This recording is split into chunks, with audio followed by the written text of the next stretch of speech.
Assalamualaikum warahmatullahi wabarakatuh. Perkenalkan, nama saya Nurmutia Umaira Rahab dengan NPM 240810801144. Sekarang saya mau mempresentasikan hasil ujian akhir semester saya, yaitu dengan judul Peramalan Cuaca Settle berbasis Decision Tree untuk memenuhi ujian akhir semester praktikum pengantar sains data. Sebelumnya kita mau membahas konsep dasarnya dulu. Jadi decision tree itu merupakan metode yang digunakan untuk memprediksi kategori atau nilai suatu data melalui proses pengambilan keputusan secara bertahap.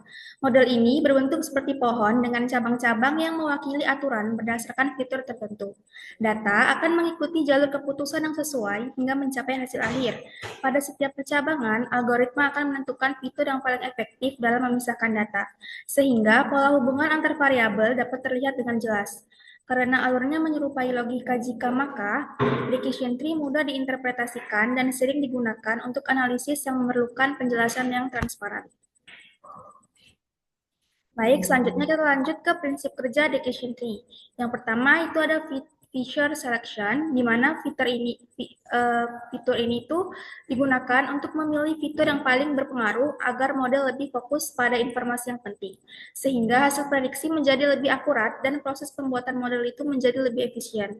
Yang kedua ada label encoding, yang dimana digunakan untuk mengubah variabel kategori menjadi angka, yaitu 0 atau 1, agar data tersebut dapat diproses oleh algoritma decision tree.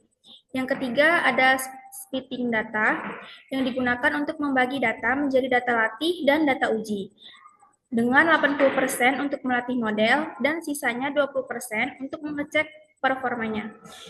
Kemudian yang keempat ada membangun model decision tree, yang dimana membuat serta melatih model pohon keputusan menggunakan data latih, yang kemudian memanfaatkan model tersebut untuk melakukan prediksi terhadap data baru.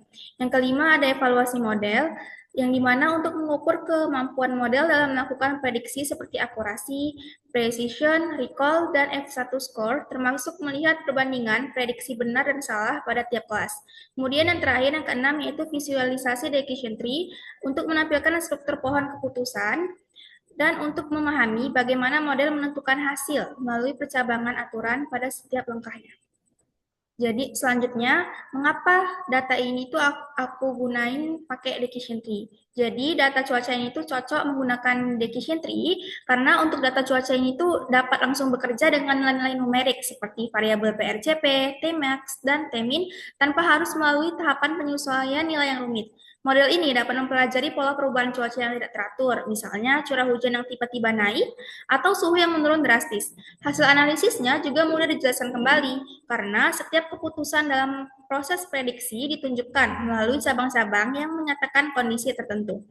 Selain itu, decision tree tetap dapat memberikan hasil yang baik meskipun terdapat data ekstrim pada cuaca, dengan langkah persiapan data yang sederhana. Metode ini menjadi pilihan yang praktis dan efisien untuk melakukan prediksi kondisi cuaca.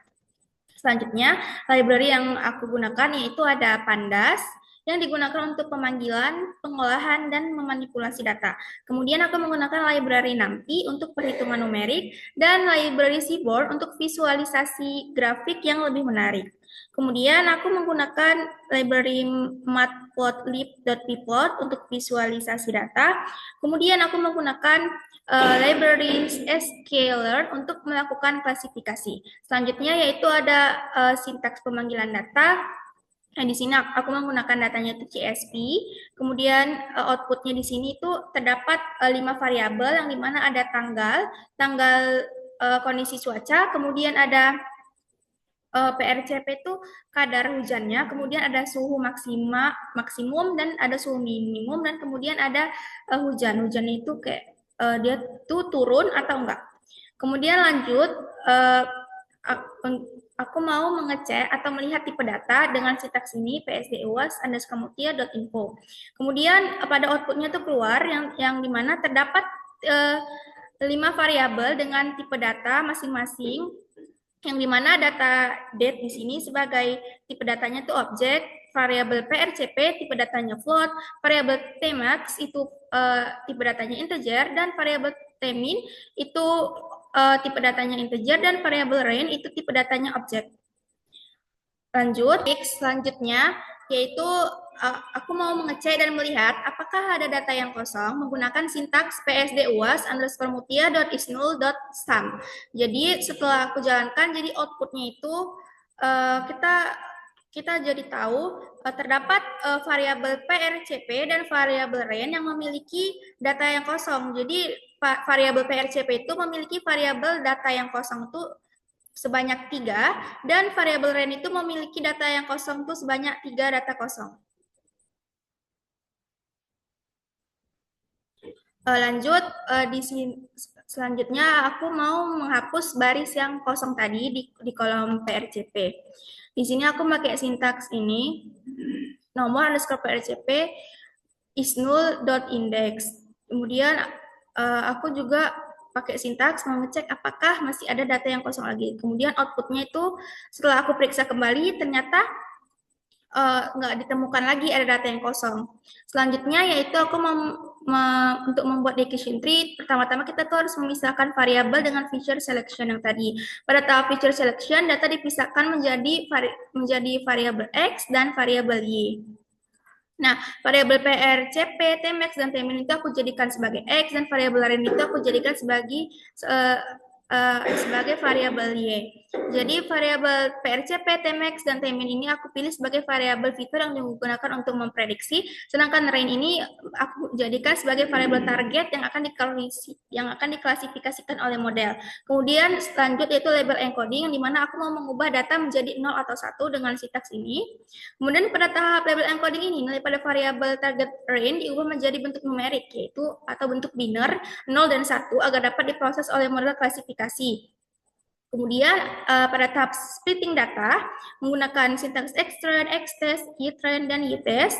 Di sini aku membagi data menjadi 2, di mana 80% data menjadi data latih dan 20% sisanya menjadi data uji. Pembagian ini dilakukan secara acak, namun tetap diatur supaya jumlah setiap jenis atau kategori data tidak berubah, sehingga hasil pelatihan data lebih adil dan mewakili kondisi sebenarnya. Selanjutnya aku mau membuat model decision tree-nya menggunakan sintaks ini menggunakan extend dan ytrain yang tadi, kemudian menggunakan ypred, model underscore mutia predict xtest, yang dimana outputnya itu array. Jadi pada langkah ini tuh model decision tree itu dibuat untuk menggunakan model decision tree itu dibuat menggunakan data latih, yaitu xtrain dan ytrain. Setelah proses pelatihan selesai, model tersebut digunakan untuk memprediksi label pada data uji, sehingga diperoleh hasil prediksi yang dapat dibandingkan dengan nilai yang sebenarnya. Jadi 0101 itu permisalan yang sebelumnya tadi yang aku misalkan 0 dan 1 yang di label encoding tadi. Selanjutnya aku mau lihat klasifikasi evaluasi model dengan sintaks print classification report. Jadi ini tuh outputnya yang dimana model menunjukkan performa sempurna pada kedua kelas, yaitu 0 dan 1 dengan skor penilaian mencapai 1 pada seluruh metrik. Hal ini menandakan bahwa setiap data uji berhasil diprediksi dengan tepat, baik untuk kondisi hujan maupun tidak hujan. Akurasi juga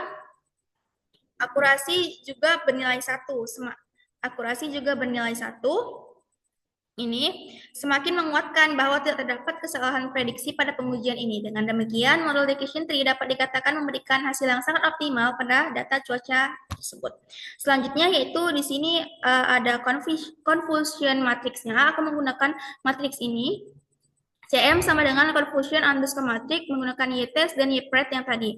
Jadi model ini itu menunjukkan hasil prediksi yang sangat sempurna pada kedua kategori. Pada kelas 0, yaitu tidak hujan, seluruh data yang data 2930 berhasil dikenali dengan benar. Begitu juga pada kelas 1, yaitu dengan total 2180 data yang seluruhnya tepat. Tidak terdapat satupun kesalahan prediksi pada data uji, sehingga tingkat akurasinya mencapai 100%. Visualisasi ini memperlihatkan bahwa model dapat membedakan kondisi hujan dan tidak hujan dengan sangat baik berdasarkan informasi yang didapat dari data latih.